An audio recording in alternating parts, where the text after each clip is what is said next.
నమస్తే AV news కి స్వాగతం. వార్తల్లో ముందుగా ముఖ్యాంశాలు చూద్దాం.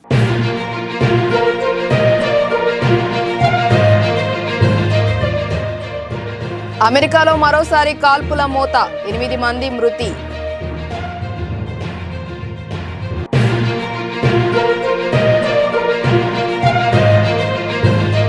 ఈ మధుర స్మృతులు చిరకాలం నిలిచిపోతాయి. ప్రాణ ప్రతిష్ఠ వీడియో షేర్ చేసిన ప్రధాని మోదీ.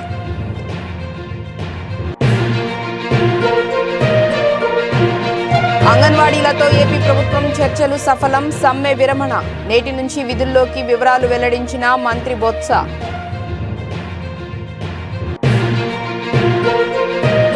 ఏపీలో కాంగ్రెస్ బలోపేతంపై షర్మిల ఫోకస్. నేటి నుంచి జిల్లాల పర్యటన షురు. ఈ నెల 31న ఇడుపులపాయలో ముగియనున్న టూర్. వజ్రాలు రత్నాలు పొదిగబడిన బాలరామచంద్రుడి ఆభరణాలు, బంగారు నగలతో ముగ్ధ మనోహర రూపంలో కనిపిస్తున్న రామయ్య.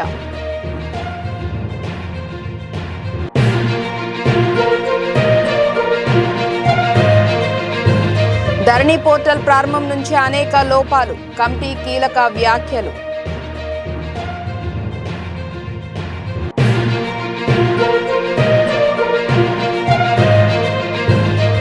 తప్పతాగి పడిపోయిన మాక్స్వెల్, అంబులెన్స్ లో ఆసుపత్రికి తరలింపు.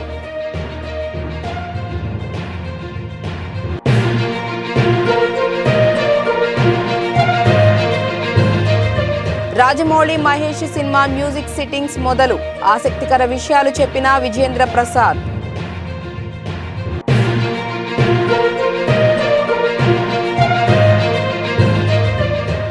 స్థిరంగా కొనసాగుతున్న బంగారం వెండి ధరలు. తెలుగు రాష్ట్రాల్లో ధరలు ఉన్నాయి ఇలా.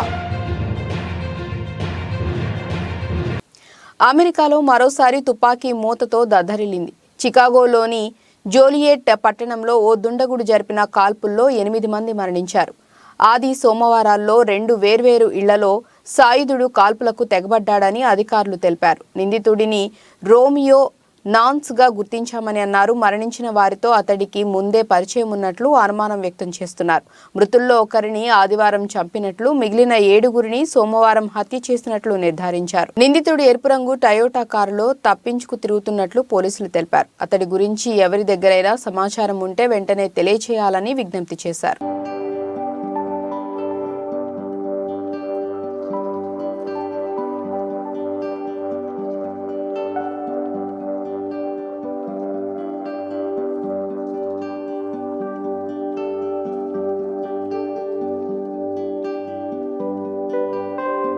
కోట్లాది మంది భారతీయుల కళ నెరవేరింది. బాలరాముడి రూపంలో శ్రీరాముడు అయోధ్యకు చేరాడు.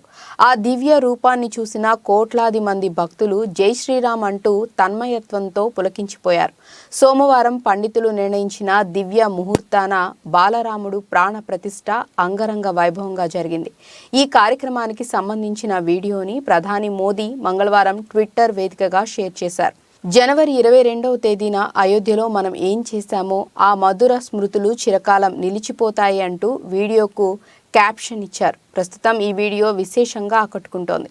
సోమవారం మధ్యాహ్నం 12:29 ప్రధానమంత్రి నరేంద్ర మోదీ చేతుల మీదుగా ప్రాణ ప్రతిష్ఠ కార్యక్రమం అంగరంగ వైభవంగా జరిగింది. రామ జన్మభూమిలో నూతనంగా నిర్మించిన మందిరంలో శ్రీరామచంద్రుడు బాల అవతారంలో కొలువు తీరారు. ఈ కార్యక్రమానికి సినీ, రాజకీయ సహా పలు రంగాలకు చెందిన 8,000 మంది ప్రముఖులు హాజరయ్యారు. ప్రాణ ప్రతిష్ఠ నేపథ్యంలో అయోధ్యపురి విద్యుత్ కాంతుల మధ్య దేదీప్యమానంగా వెలిగిపోయింది. రామ్ ప్రభావ హై, రామ్ నేతి భీ హై, రామ్ నీతి భీ హై.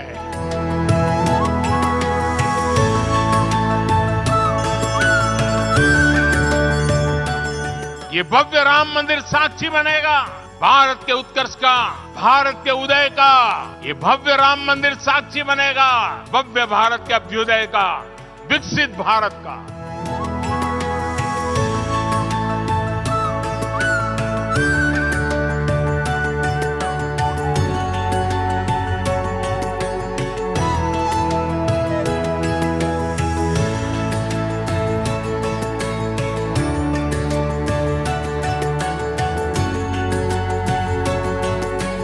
అంగన్వాడీలతో ఏపీ ప్రభుత్వం చర్చలు సఫలమయ్యాయి. అంగన్వాడీల సమస్యల పట్ల ఏపీ ప్రభుత్వం సానుకూలంగా స్పందించింది.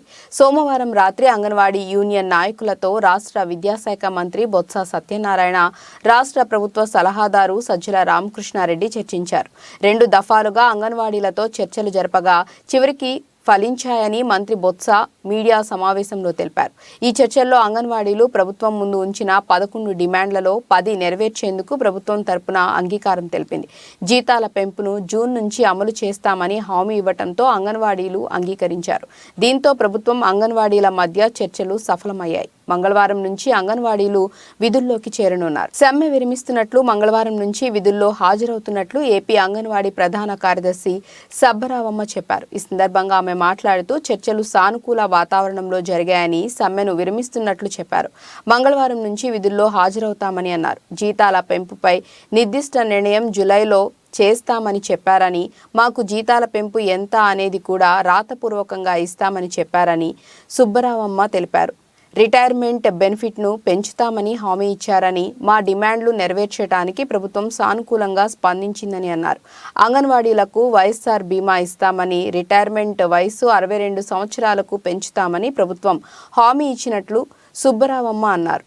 టీఏ బిల్లుల అంశంలో కేంద్రం నుంచి వచ్చేలోపు రాష్ట్రం ఇవ్వటానికి ఒప్పుకుందని, సిఎఫ్ఎంఎస్ తీసేసి సంక్షేమ పథకాలు అంగన్వాడీలకు వర్తింపచేస్తామని అన్నారని, సమ్మె కాలానికి జీతం ఇవ్వటంతో పాటు కేసులు ఎత్తేసేందుకు ప్రభుత్వం అంగీకరించిందని ఏపీ అంగన్వాడీ ప్రధాన కార్యదర్శి సుబ్బరావమ్మ అన్నారు. అంగన్వాడీలతో చర్చలు అనంతరం మంత్రి బొత్స సత్యనారాయణ మాట్లాడుతూ అంగన్వాడీలతో జరిపిన చర్చలు సఫలమయ్యాయని, మంగళవారం నుంచి విధుల్లోకి చేరతారని తెలిపారు. 11 డిమాండ్లలో 10 ఇప్పటికే పరిష్కారం చేశామని, జూలైలో జీతాలు పెంచుతామని అన్నారు. వేతనాల పెంపుపై చర్చల్లో తీసుకున్న నిర్ణయాన్ని మినిట్స్లో నమోదు చేస్తామని అన్నారు. ఉద్యోగ విరమణ సమయంలో ఇచ్చే ప్రయోజనాన్ని వర్కర్లకు 50,000 నుంచి 1.20 లక్షలకు పెంచుతామని, హెల్పర్కు 60,000కు పెంచాలని నిర్ణయం తీసుకున్నామని, మట్టి ఖర్చులు 20,000 ఇవ్వాలని నిర్ణయం తీసుకోవటం జరిగిందని తెలిపారు. సమ్మె కాలానికి జీతాలు ఇస్తామని, సమ్మె సమయంలో పెట్టిన కేసులు ఎత్తివేస్తామని అంగన్వాడీలకు హామీ ఇవ్వటం జరిగిందని బొత్స చెప్పారు. గత కొద్ది రోజులుగా రాష్ట్రంలో అంగన్వాడీ మినీ వర్కర్స్, హెల్పర్లు, వర్కర్స్ వారి తాలూకా కొన్ని మా డిమాండ్ల కోసమని వారు కొంతకాలంగా సమ్మె చేస్తున్నారు. 2 దఫాలుగా వారితో చర్చలు జరిగాయి. మరి ఆఖరిగా ఈరోజు కూడా చర్చ జరిగాయి. మేము కూడా ఉదయం మన ముఖ్యమంత్రి గారితో ఈ విషయాలన్నీ కూడా చర్చించాం. ఆయన ఇచ్చిన సలహా సూచన మేరకు ప్రభుత్వం పూర్తిగా కూడా వాళ్ళ సమ్మె పట్ల సానుకూలత ఉండి ఏవైతే డిమాండ్లు వాళ్ళు చెప్పారో, ఏవైతే ఉన్నాయో సుమారు 11 డిమాండ్లు వాళ్ళు వచ్చి మా ముందు పెట్టారు. అందులో 10 డిమాండ్లని మరి ఉభయ అంగీకారంతో 10 డిమాండ్లు కూడా చేశాము. 11 డిమాండ్లు గత 2 సార్లు ఏదైతే దాన్ని పొడిగించుకొచ్చామో, ఏదైతే వేతనం అనే విషయం ఏదైతే ఉందో దాన్ని కూడా జూలై నెలలో కూర్చొని ఉభయలు అంగీకారంతో ఆ కార్యక్రమం కూడా దాన్ని కూడా పూర్తిగా నెరవేరుస్తామనే విషయాన్ని కూడా వాళ్ళు చెప్పాము. అందరూ కూడా సానుకూలంగా స్పందించారు అవన్నిటిని కూడా. అలాగే ఇందులో కొన్ని అంశాలు ఉన్నాయి. ప్రధానంగా ఏమిటంటే వాళ్ళకి వచ్చి రిటైర్మెంట్ అయిపోయిన తర్వాత వాళ్ళకి బెనిఫిట్ కావాలని అడిగారు. అంతకుముందు 50,000 రూపాయలు ఇచ్చేది ప్రభుత్వం ఇచ్చేదానికి, అది పూర్తిగా కూడా రాష్ట్ర ప్రభుత్వం ఇస్తుంది. దాన్ని ఇప్పుడు మొన్న 2 సార్లు మేము 1,00,000 రూపాయలు ఇవ్వడానికి వచ్చి దాన్ని అంగీకరించాము. మళ్ళీ ఈరోజు వాళ్ళు అడిగిన రిక్వెస్ట్ మేరకు దాన్ని 1,20,000 చేశాము. అలాగే మా వర్కర్కి ఇస్తున్న 20,000 రూపాయలు, హెల్పర్కి ఇస్తున్న 20,000 రూపాయలు ఏదైతే ఉందో దాన్ని మన గత సమావేశంలో 40,000 రూపాయలు అనేది. ఏపీ కాంగ్రెస్ పార్టీ అధ్యక్షురాలిగా బాధ్యతలు స్వీకరించిన వైఎస్ షర్మిల దూకుడు పెంచుతున్నారు. రాష్ట్రంలో పార్టీ బలోపేతంపై ఫోకస్ పెట్టారు. ఈ క్రమంలో తండ్రి బాటలో ప్రయాణించేందుకు ఆమె సిద్ధమయ్యారు. రాష్ట్ర వ్యాప్తంగా పర్యటనలు చేసేందుకు నిర్ణయించారు. ఇవాళ నుంచి ఈ నెల 31వ తేదీ వరకు జిల్లాలో షర్మిల పర్యటించనున్నారు. శ్రీకాకుళం జిల్లా నుంచి షర్మిల పర్యటన ప్రారంభం కానుంది. శ్రీకాకుళం జిల్లాలో ఇచ్చాపురం నుంచి మొదలు కానున్న షర్మిల పర్యటన ఇడుపులపాయ వరకు సాగుతుంది. ఇవాళ ఉదయం శ్రీకాకుళం జిల్లా ఇచ్చాపురంలో వైఎస్ షర్మిల పర్యటిస్తారు. మధ్యాహ్నం పార్వతీపురం, మన్యం జిల్లాకు సంబంధించి పార్వతీపురంలో పర్యటించి పార్టీ పరిస్థితిపై షర్మిల సమీక్ష నిర్వహిస్తారు.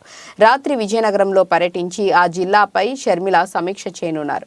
రోజు 3 నుంచి 4 జిల్లాల చొప్పున పర్యటిస్తూ జిల్లాల్లో పార్టీ పరిస్థితిపై షర్మిల సమీక్షలు నిర్వహించనున్నారు. ఈ నెల 24న విశాఖపట్నం, అల్లూరి సీతారామరాజు, అనకాపల్లిలో షర్మిల పర్యటన కొనసాగనుంది. 25న కాకినాడ, కోనసీమ, వెస్ట్ గోదావరి జిల్లాల్లో, 26న ఈస్ట్ గోదావరి, ఏలూరు, ఎన్టీఆర్ జిల్లాల్లో, 27న కృష్ణా, గుంటూరు, పల్నాడు జిల్లాల్లో, 28న బాపట్ల, ప్రకాశం, నెల్లూరు జిల్లాల్లో, 29న తిరుపతి, చిత్తూరు, అన్నమయ్య జిల్లాల్లో, 30న శ్రీ సత్యసాయి, అనంతపురం, కర్నూలు జిల్లాల్లో, ఈ నెల 31న నంద్యాల, వైఎస్ఆర్ కడప జిల్లాల్లో షర్మిల పర్యటన కొనసాగనుంది. అదే రోజు ఇడుపులపాయతో షర్మిల పర్యటన ముగియనుంది. బాలరాముడు విగ్రహాన్ని అద్భుతమైన ఆభరణాలతో అలంకరించారు. నల్లని రామయ్య బంగారు నగలతో ముగ్ధ మనోహర రూపంలో కనిపించాడు. రామయ్యకు అలంకరించిన ఆభరణాలను దాదాపు 132 మంది కళాకారులు రెడీ చేశారు. దీనికోసం అవిశ్రాంతంగా శ్రమించారు. నుదిటి తిలకంగా బంగారు నామం, పచ్చల ఉంగరాలు, కంఠాభరణాలు, కిరీటం, కంకణాలు ఇలా సర్వాలంకార భూషితుడై భక్తులకు తన మొదటి దర్శనాన్ని ఇచ్చాడు. 500 ఏళ్ల హిందువుల కళ సోమవారం సాకారమైంది. తన జన్మభూమి అయోధ్యలో రామయ్య కొలువుదీరాడు. అంగరంగ వైభవంగా బాలరాముడు మందిరంలోని గర్భగుడిలో గృహప్రవేశం చేశాడు. ప్రధాని మోడీ చేతుల మీదుగా బాలరామయ్య ప్రాణ ప్రతిష్ఠ కార్యక్రమం జరిగింది. శ్రీరామచంద్రుడు 5 ఏళ్ల బాలుడిగా విల్లు, ధనుస్సు చేతపట్టి చిరునవ్వుతో బంగారు నగలతో దర్శనమిస్తున్న ముగ్ధ మనోహర రూపం చూపరులకు ముద్దుగొలుపుతోంది. బాలరాముడు బంగారు నగలను ధరించి భక్తుల చూపులను పక్కకు తిప్పుకోనివ్వకుండా చేశాడు. ఇంటర్నేషనల్ జెమోలాజికల్ ఇన్స్టిట్యూట్ సర్టిఫికేషన్ పొందిన ఉత్తరప్రదేశ్ లక్నోలోని ఉన్న హర్ష హైమాల్ షియామ్లాల్ జ్యువెలరీస్ సంస్థ ఈ అందమైన అద్భుతమైన నగలను రూపొందించింది. ఈ ఆభరణాల తయారీకి తాము హిందూ గ్రంథాలతో పాటు టీవీ షో రామాయణ్ నుండి ప్రేరణ పొందామని చెప్పారు సీఈఓ అంకుర్ ఆనంద్. బాలరాముడు విగ్రహాన్ని అద్భుతమైన ఆభరణాలతో అలంకరించారు. నల్లని రామయ్య బంగారు నగలతో ముగ్ధ మనోహర రూపంలో కనిపించాడు. రామయ్యకు అలంకరించిన ఆభరణాలను దాదాపు 132 మంది కళాకారులు రెడీ చేశారు. దీనికోసం అవిశ్రాంతంగా శ్రమించారు. నుదిటి తిలకంగా బంగారు నామం, పచ్చల ఉంగరాలు, కంఠాభరణాలు, కిరీటం, కంకణాలు ఇలా సర్వాలంకార భూషితుడై భక్తులకు తన మొదటి దర్శనాన్ని ఇచ్చాడు.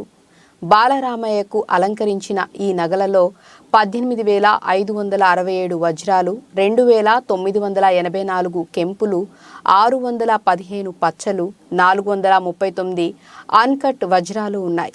బాలరామయ్య వజ్రాలు, పచ్చలు, కెంపులతో పొదగబడిన కిరీటాన్ని ధరించాడు. దీని బరువు సుమారు 1.7 కిలోలు ఉంటుంది. దాదాపు 75 క్యారెట్ల వజ్రాలు, 135 క్యారెట్ల జాంబియన్ పచ్చలు, 262 క్యారెట్ల కెంపులతో పాటు ఇతర రత్నాలు కూడా ఉన్నాయి. కిరీటం రామయ్య అత్యంత అందమైన అలంకారానికి ఒకటి.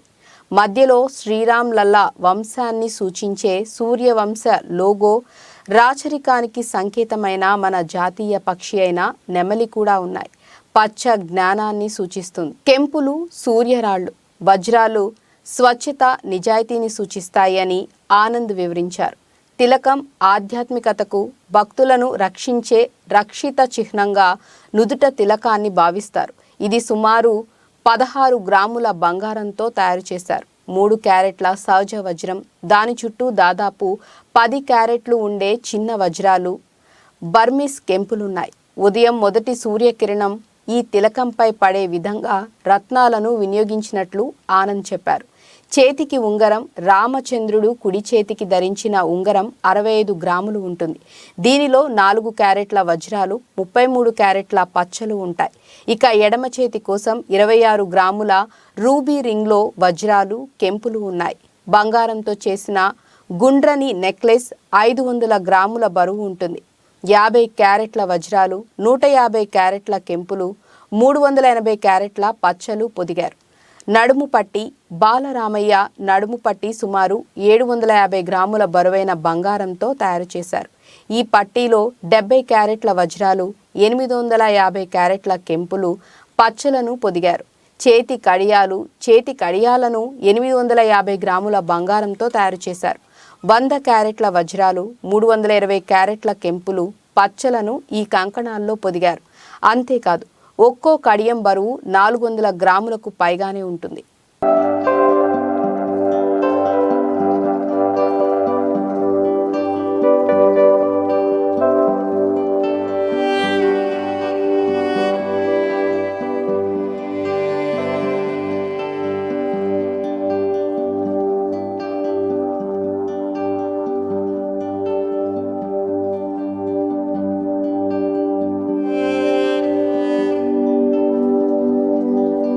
రాజకీయ రచ్చకు కారణమైన ధరణి పోర్టల్ అంశం మరో టర్న్ తీసుకుంది.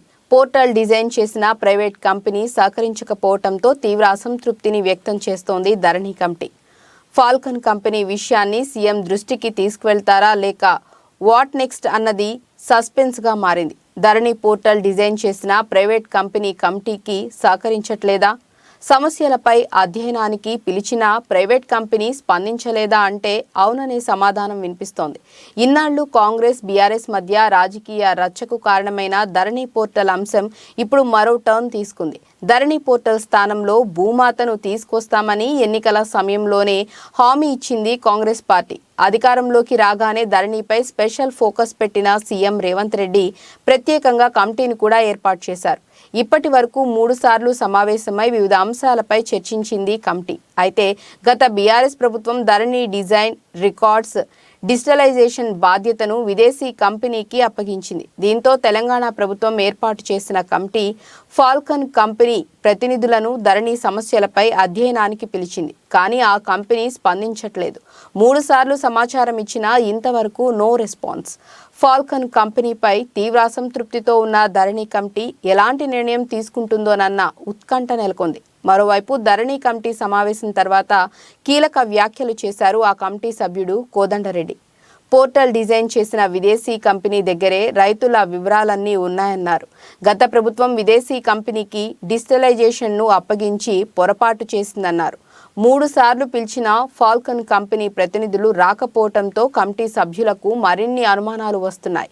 దీంతో 4వసారి కూడా పిలిచి తప్పకుండా రావాలని కండిషన్ పెడతారా లేక ఈ అంశాన్ని సీఎం దృష్టికి తీసుకువెళ్తారా అన్నది త్వరలోనే తేలనుంది.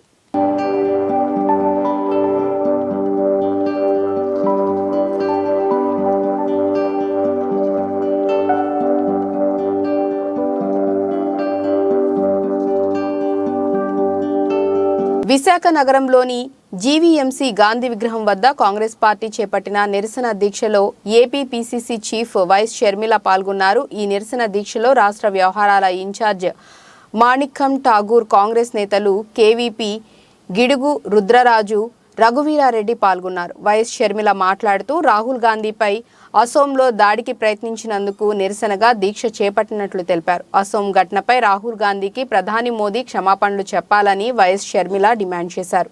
భారత్ జోడో న్యాయయాత్ర ఈ దేశ పౌరుల హక్కుల కోసం పోరాడే యాత్ర అని అన్నారు. అసోంలో రాహుల్ గాంధీపై దాడి చేయాలని చూశారని ఆరోపించారు. రాహుల్కు ప్రమాదం తలపెట్టాలని బీజేపీ నేతలు ప్రయత్నించారని మండిపడ్డారు. బీజేపీ అధికారంలో ఉన్న రాష్ట్రంలో ప్రశాంతంగా యాత్ర చేసుకునే పరిస్థితులు కూడా లేవని అన్నారు. అసలు ప్రజాస్వామ్యం ఉన్నట్లా లేనట్లా అని మోదీ సమాధానం చెప్పాలని అన్నారు. ఇక్కడ ఎవరు మిగతా వాళ్ళని ఎవరిని బ్రతకనివ్వరా, ప్రశాంతంగా ఉద్యమాలు కూడా చేసుకునివ్వరా, ప్రజల కోసం కనీసం కొట్లాడనివ్వరా అని మోడీ గారు అడుగుతున్నా. మోడీ గారు దేశ ప్రజలకు సమాధానం చెప్పాల్సిన అవసరం ఉంది.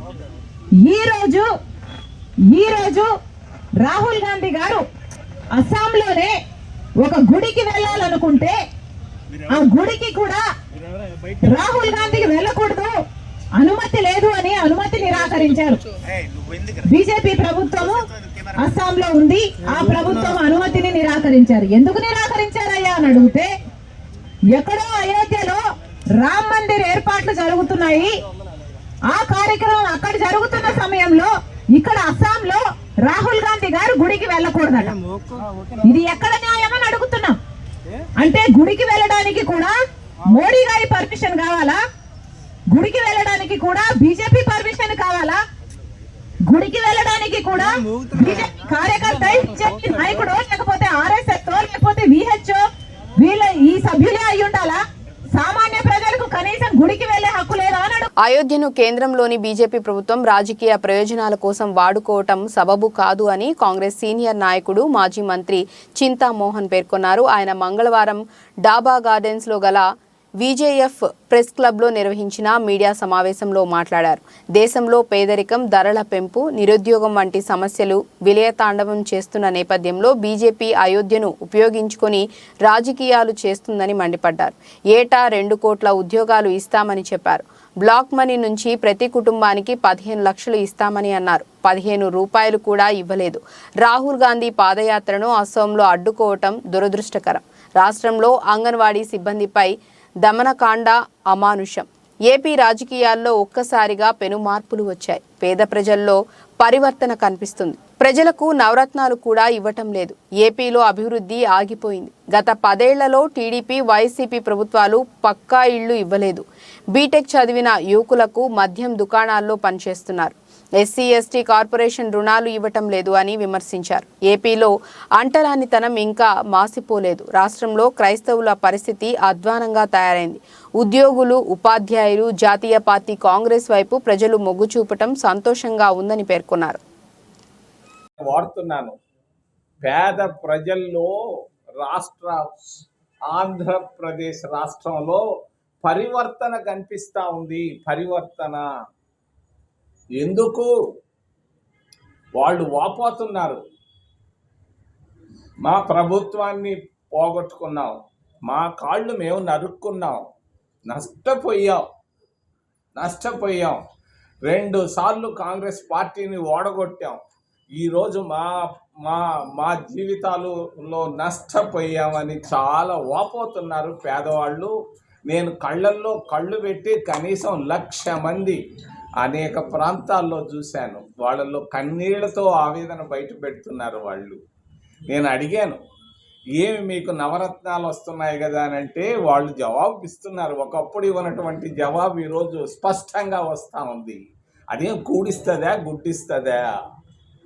వాళ్ళ భాషలో కూడిస్తుందా గుడ్డిస్తుంది. ఏం ప్రయోజనం? అభివృద్ధి ఆగిపోయింది. నేను అడిగాను వాళ్ళని, ఏం అభివృద్ధి మీరు కోరుకుంటున్నారు అని అడిగాను. పేదవాళ్ళని, ముఖ్యంగా నిరుపేదలను, ఎస్సీలను, ఎస్టీలను. వాళ్ళు చెప్పుకొచ్చారు, మేము ఇళ్ళు కోరుకుంటున్నాం. ఒక్క ఇళ్ళు కట్టివ్వలేదు ఈ 10 సంవత్సరాల్లో ఈ 2 ప్రభుత్వాలు, ప్రాంతీయ పార్టీలు. మరి ఇంకేం కోరుకుంటున్నారు? మా బిడ్డలకు ఉద్యోగాలు ఏం రాలేదా? ఒక్కరికి రాలేదు. నేను చెప్తున్నాను ఎలా ఉందంటే ఎస్సీలు, ఎస్టీల పరిస్థితి బీటెక్ పాస్ అయ్యి బ్రాండ్. ఆస్ట్రేలియా ఆటగాడు గ్లెన్ మాక్స్వెల్ గురించి పరిచయం చేయాల్సిన పని లేదు. ఆసీస్ ఆటగాడిగానే కాక ఐపీఎల్లో బెంగళూరు రాయల్ ఛాలెంజర్స్ తరపున ఎన్నో మెరుపు ఇన్నింగ్స్లు ఆడాడు. ఇటీవల భారత్ వేదికగా జరిగిన వన్డే ప్రపంచ కప్లో మెరుపు వేగంతో డబుల్ సెంచరీ చేశాడు. అయితే తాజాగా అతడు ఓ వివాదంలో చిక్కుకున్నట్లుగా వార్తలు వస్తున్నాయి. ఇటీవల ఓ పబ్లో తప్పతాగి పడిపోవడంతో అతడిని అంబులెన్స్లో ఆసుపత్రికి తీసుకొని వెళ్లాల్సి వచ్చిందట. దీంతో ఆసీస్ జట్టు నుంచి అతడిని పక్కన పెట్టారని అంటున్నారు. ఆస్ట్రేలియా మాజీ ఆటగాడు బ్రెట్లీ సభ్యుడిగా ఉన్న 6 అండ్ అవుట్ బ్యాండ్ అడిలైడ్లో ఓ కాన్సర్ట్ను నిర్వహించింది. జనవరి 19న జరిగిన ఈ కార్యక్రమంలో మాక్స్వెల్ సైతం పాల్గొన్నాడు. ఈ క్రమంలో అతడు అతిగా మద్యం సేవించాడు. దీంతో అస్వస్థతకు గురి కావడంతో అతడిని పబ్ నుంచి అంబులెన్స్లో ఆసుపత్రికి తరలించి చికిత్స అందించారట. ప్రస్తుతం అతడు కోలుకుంటున్నట్లు ఆసీస్ మీడియాలో కథనాలు వస్తున్నాయి. కాగా ఈ ఘటనను క్రికెట్ ఆస్ట్రేలియా చాలా సీరియస్గా తీసుకుందని తెలుస్తోంది. అందుకనే అతడిని వెస్టిండీస్తో వన్డే సిరీస్కు పక్కన పెట్టింది. అసలు అక్కడ ఏమైందనే విషయాలను తెలుసుకునేందుకు సమగ్ర విచారణకు ఆదేశాలు జారీ చేసిందని అంటున్నారు.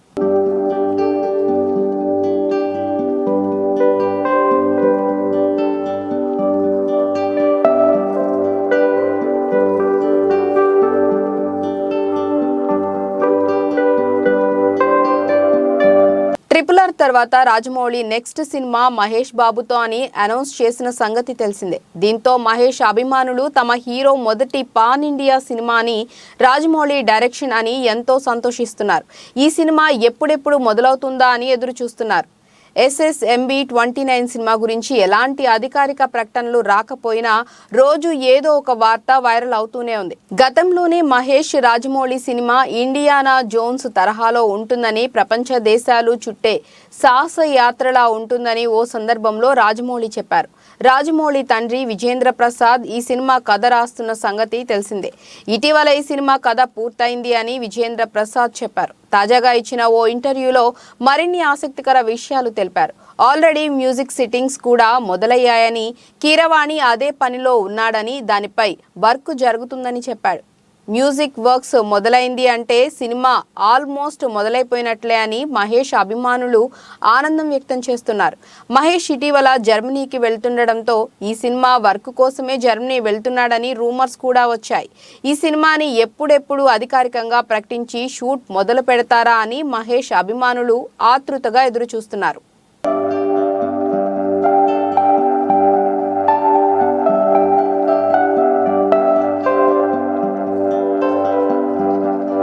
బంగారం కొనాలనుకునే వారికి కాస్త రిలీఫ్. గత కొన్ని రోజులుగా పెరుగుతూ తగ్గుతూ వస్తున్న పసిడి, వెండి ధరలు మంగళవారం మాత్రం స్థిరంగా కొనసాగాయి. సోమవారంతో పోల్చుకుంటే ధరల్లో ఇవాల్టికి ఎలాంటి మార్పులు చోటు చేసుకోలేదు. మంగళవారం ఉదయం 6 గంటల వరకు నమోదైన ధరల ప్రకారం 22 క్యారెట్ల 10 గ్రాముల బంగారం ధర 57,800 ఉండగా 24 క్యారెట్ల 10 గ్రాముల ధర 63,050గా ఉంది.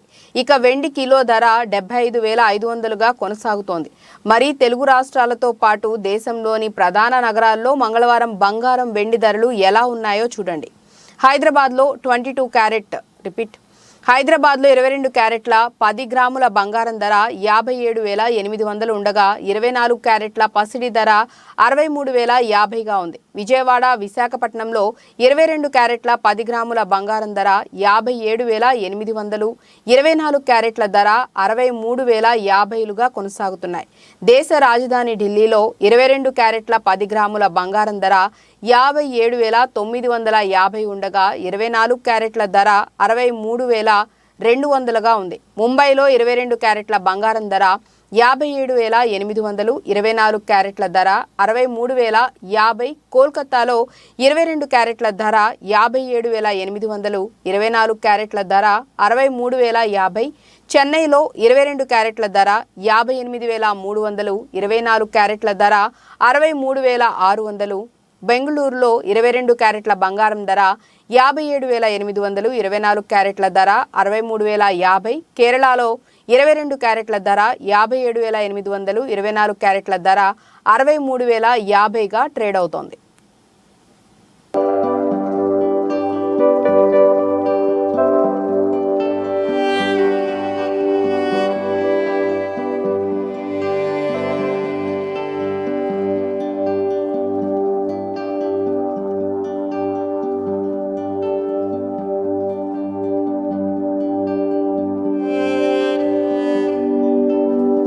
వార్తలు ముగించే ముందు ముఖ్యాంశాలు మరోసారి.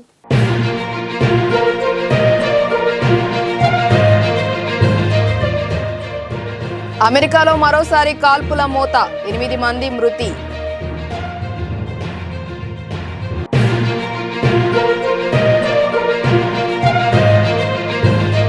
ఈ మధుర స్మృతులు చిరకాలం నిలిచిపోతాయి. ప్రాణ ప్రతిష్ఠ వీడియో షేర్ చేసిన ప్రధాని మోదీ.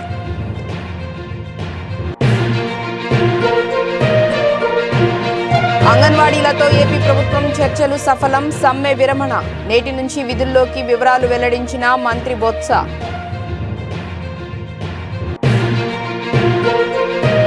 ఏపీలో కాంగ్రెస్ బలోపేతంపై షర్మిల ఫోకస్. నేటి నుంచి జిల్లాల పర్యటన షురు. ఈ నెల 31న ఇడుపులపాయలో ముగియనున్న టూర్. వజ్రాలు, రత్నాలు పొదిగబడిన బాలరామచంద్రుడి ఆభరణాలు. బంగారు నగలతో ముగ్ధ మనోహర రూపంలో కనిపిస్తున్న రామయ్య.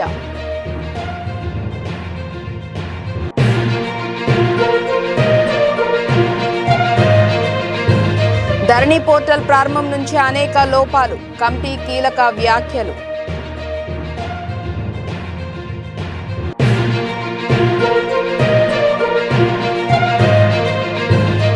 తప్పతాగి పడిపోయిన మాక్స్వెల్, అంబులెన్స్ లో ఆసుపత్రికి తరలింపు.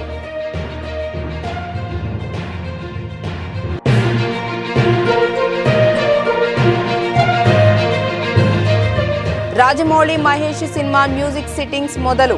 ఆసక్తికర విషయాలు చెప్పిన విజేంద్ర ప్రసాద్.